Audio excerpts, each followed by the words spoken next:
China की फौज trouble में आ गई है कि इंडिया की बनाई हुई इंडिजिनस मिसाइल, इसका नाम है ब्रह्मोस, इसके लिए ऑर्डर आया फिलीपींस से। $374 मिलियन का ऑर्डर आया है। प्राइम मिनिस्टर मोदी का आत्मनिर्भर भारत के लिए एक बड़ा अचीवमेंट है। ये इंडिया और फिलीपींस का एक तरीके से कोऑर्डिनेशन भी दिखता है against China. China in trouble है, मुसीबत में आ गई है, क्योंकि चाइनीज जो सोल्जर हैं वो सर्दी से मर रहे हैं लद्दाख के अंदर।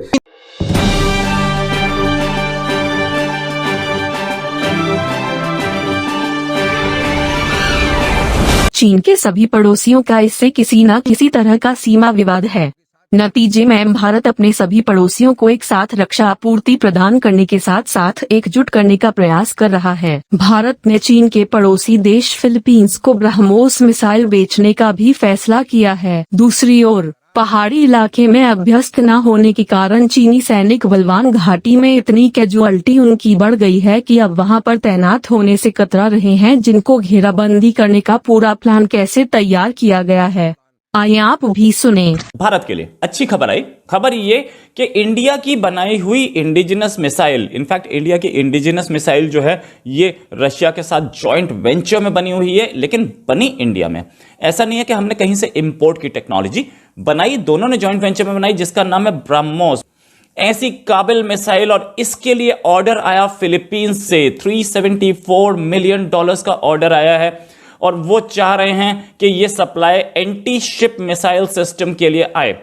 फिलीपींस की नेवी इसे यूज करेगी। उन्होंने नोटिस ऑफ अवार्ड भी दे दिया है, कम्युनिकेट कर दिया है BrahMos officials. Prime minister Modi का आत्मनिर्भर भारत के लिए एक बड़ा अचीवमेंट है।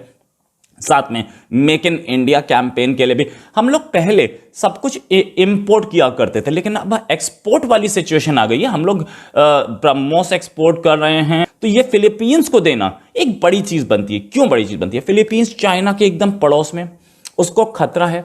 वो साउथ चाइना सी फिलीपींस से लगा हुआ है, और जिस साउथ चाइना सी पे दोनों कंट्रीज, फिलीपींस अपना हक बताता है ऑफ कोर्स, लेकिन चाइना उस साउथ चाइना से पूरे को अपना बताता है। तो चाइना का जो एक्सपेंशनिस्ट पॉलिसी है उससे बचने के लिए, उसके मिसाइल, उसकी शिप्स और उसकी सबमरीन्स वहां घूमे, उसके लिए ब्रह्मोस लगी होगी। तो ये जो मिसाइल है बहुत हेल्पफुल होगी उनके लिए। तो ये इंडिया और फिलीपींस का एक तरीके से कोऑर्डिनेशन भी दिखता है against China. China in trouble as Chinese PLA soldiers dying of cold in Ladakh।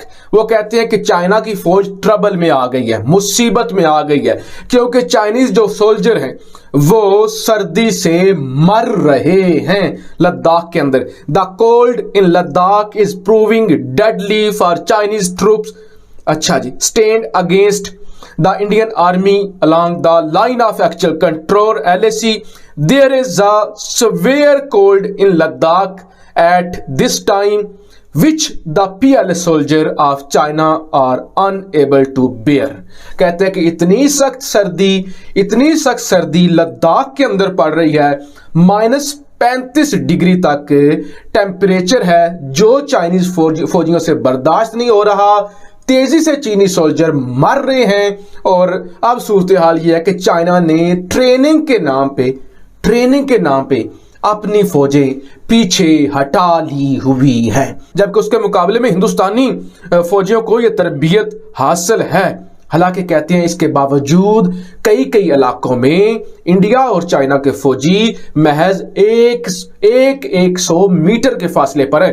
एक तरफ चाइना के खेमे, दूसरी तरफ इंडिया के खेमे, फासला 100 मीटर से भी कम है। इस तरह की टेंस सूरत हाल है लद्दाख के अंदर। ब्रह्मोस इसका नाम क्यों है?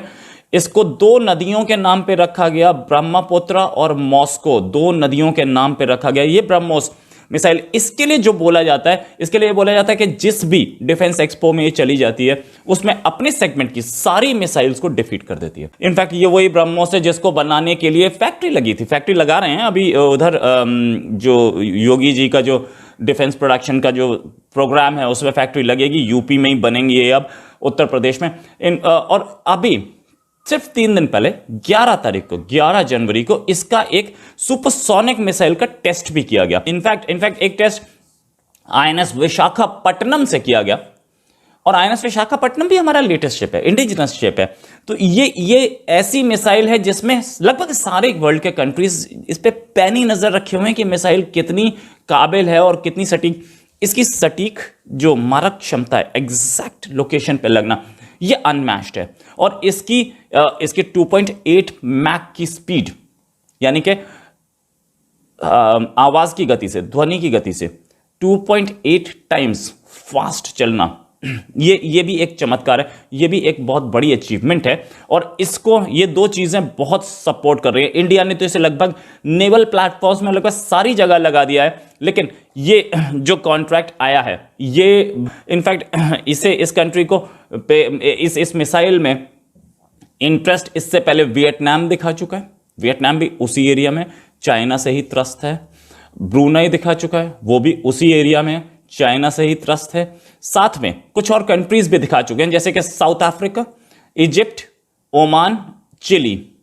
चीन का केवल भारत के साथ ही नहीं बल्कि अपने सारे पड़ोसियों, जिनमें शामिल है Taiwan, Philippines, Indonesia, Vietnam, Japan, south Korea, Singapore, Brunei, Nepal, Bhutan, Laos, Mongolia और म्यांमार, यानी कुल 14 पड़ोसियों के साथ किसी न किसी प्रकार का सीमा विवाद चल रहा है। इनमें से ताइवान के साथ केवल सीमा विवाद ही नहीं बल्कि ताइवान को तो चीन अपना ही देश मानता है, अपना ही भाग मानता है। और चीन के दबाव के कारण ही संयुक्त राष्ट्र संघ में अभी ताइवान को एक देश का दर्जा नहीं दिया गया है। और अधिकांशतः देशों ने अभी ताइवान को, उसके साथ व्यापार तो करते हैं लेकिन उसको मान्यता नहीं दिए हैं एक देश के रूप में। जैसे अभी अफगानिस्तान में तालिबानियों की जो सरकार आई है, जैसे उसको मान्यता नहीं दिया गया है, उसी तरह ताइवान को मान्यता नहीं दिया गया है, जबकि उससे व्यापार खुद चीन भी करता है। तो चीन का यह धौंस अभी पूरी दुनिया में कायम है। चीन का हालांकि लफड़ा अमेरिका से, फ्रांस से, ऑस्ट्रेलिया से, यूके आदि बहुत सारे देशों से है, लेकिन चीन की अभी तक कोई खुलकर मुकाबला करने के लिए तैयार नहीं हुआ है, केवल भारत ही कर रहा है। हालांकि अब धीरे धीरे अमेरिका, ऑस्ट्रेलिया, जापान आदि सामने आ रहे हैं। चीन की यह पुरानी आदत रही है कि वह काल्पनिक विवाद पैदा करता है और फिर अपने पैसे का, अपनी सेना का धौंस दिखाता है और फिर जहां मौका मिलता है कुछ न कुछ टेरिटरी हड़प लेता है और इसी को वह सुलह या शांति समझौता कहता है। यह शी जिनपिंग जो वर्तमान में चीन के प्रीमियर है, उनके शासनकाल में यह काम और ज्यादा तेज हुआ है, क्योंकि चीन अब अपने को आर्थिक रूप से मजबूत कर लिया है और उनके शासन में कोई उनको चुनौती देने वाला भी नहीं। जब चीन के कम्युनिस्ट पार्टी के अंदर से अगर कोई चुनौती देता है तो उसे गायब भी कर दिया जाता है। इसके अलावा चीन के बुद्धिजीवी और व्यवसायी लोग जो बड़े बड़े ओहदों पर हैं, उन्होंने अगर काम करना शुरू किया चीन के खिलाफ या चीन के प्रीमियर के खिलाफ, तो उन्हें भी वही हश्र का या उसी परिणाम का सामना करना पड़ा। इस महामारी काल में चाइना के लिए यह एक बड़ा अवसर आया कि वह अपनी विस्तारवादी नीति को और आगे अंजाम दे, क्योंकि पूरी दुनिया महामारी से निपटने में लगी थी और चीन अपने विस्तारवाद में। चीन की मंशा को पूरी दुनिया अब समझने लगी है। चीन पर से लोगों का भरोसा देशों का हटने लगा है, लेकिन चीन से सीधे निपटने में एक थोड़ी समस्या आ रही है। वह यह है कि चीन ने अपने आर्थिक ताकत के बल पर पूरी दुनिया किसी न किसी रूप से चीन पे सप्लाई चेन मैनेजमेंट के तहत आश्रित हो गई है। उदाहरण के लिए एक छोटा सा लें कि फार्मास्यूटिकल्स जो दवाइयां बनती हैं, उनमें साल्ट या कोई केमिकल उपयोग में आता है। दवाइयां पूरी दुनिया में बड़े बड़े फैक्ट्री जो हैं वहां बनते हैं, लेकिन उसकी सप्लाई किसी भी एक साल्ट या केमिकल की कहीं ना कहीं चीन से होती है। तो इससे आप अंदाजा लगा सकते हैं कि अभी चीन ने अपने को किस तरह पूरी दुनिया के लिए अपरिहार्य बना लिया है। इसलिए सीधे एक झटके में चीन से निपटना मुश्किल हो रहा है। ऐसा नहीं है कि चीन के अंदर भी सब कुछ ठीक ठाक चल रहा है। चीन के अंदर भी बहुत सारे विवाद चल रहे हैं, लेकिन वहां पर फ्री प्रेस नहीं है, मीडिया की आजादी नहीं है, इसलिए बहुत सारे खबरें बाहर नहीं आती है। हालांकि इसका भी फायदा उठाया जा सकता है, लेकिन इससे पर्याप्त नहीं है कि इसी से चीन पर लगाम कसा जाए। चीन को आर्थिक रूप से जब तक चोट नहीं पहुंचाया जाएगा, चीन काबू में नहीं आएगा। हालांकि चीन का रास्ता रोकने के लिए प्रयास हो रहे हैं। क्वाड बना है जिसमें भारत, ऑस्ट्रेलिया, जापान, अमेरिका शामिल है। इसके अलावा ऑकुस बना है। फिर चीन के बेल्ट एंड रोड इनिशिएटिव के तहत भी अमेरिका सहित यूरोपियन के देशों ने बहुत सारे प्रोग्राम अपने लॉन्च किए हैं, लेकिन अभी तक चीन के खिलाफ लगाम लगाने के लिए उतना ज्यादा सफलता पूरी दुनिया के देशों को नहीं मिल पाई है, क्योंकि दुनिया के देशों में भी आपस में मतभेद है। इसलिए चाहकर भी अभी तक चीन को उतना नुकसान नहीं पहुंचाया जा सका है जितना चीन को पहुंचाना जाना चाहिए था। हालांकि इनमें से भारत ही एक ऐसा देश है जो चीन का सीधे मुंह तोड़ जवाब दे रहा है, और इसी क्रम में चीन को रोकने के लिए भारत ने चीन के जितने भी पड़ोसी देश हैं जिनका नाम ऊपर लिया गया, उनको अब भारत सामरिक दृष्टि से, आर्थिक दृष्टि से मजबूत करने का एक प्लान तैयार किया है। और उसी क्रम में भारत ने फिलीपींस को ब्रह्मोस मिसाइल बेचने का भी एक करार किया है, और इससे भारत को दो फायदा होगा। एक तो चीन के घेराबंदी करने का जो प्लान है कि चीन चारों ओर से स्थानीय तौर पर घिरेगा, और दूसरा भारत का जो मेक इन इंडिया कार्यक्रम है रक्षा के क्षेत्र में अब स्वावलंबी बनने का, चूंकि वह ब्रह्मोस मिसाइल फिलीपींस सहित और पड़ोसी देशों को देगा, तो फिर भारत का जो रक्षा में पैसा है आयात से आएगा, तो भारत स्वावलंबी होगा और यह मेक इन इंडिया की एक सफलता भी होगी। तो भारत अपने स्तर से प्रयास कर रहा है, और चीन जैसे सांप का फन कुचलना जरूरी है, और भारत उसकी पूरी तैयारी, पूरी दुनिया मदद करे न करे अपनी जगह है, लेकिन भारत अपने स्तर पर तैयारी कर रहा है। इसके लिए भारत की रक्षा जो में लगे हैं वे लोग, हमारा राजनीतिक नेतृत्व है वह बहुत अच्छा काम कर रहा है, वे बधाई के पात्र हैं। आज के लिए बस इतना ही। जय हिंद।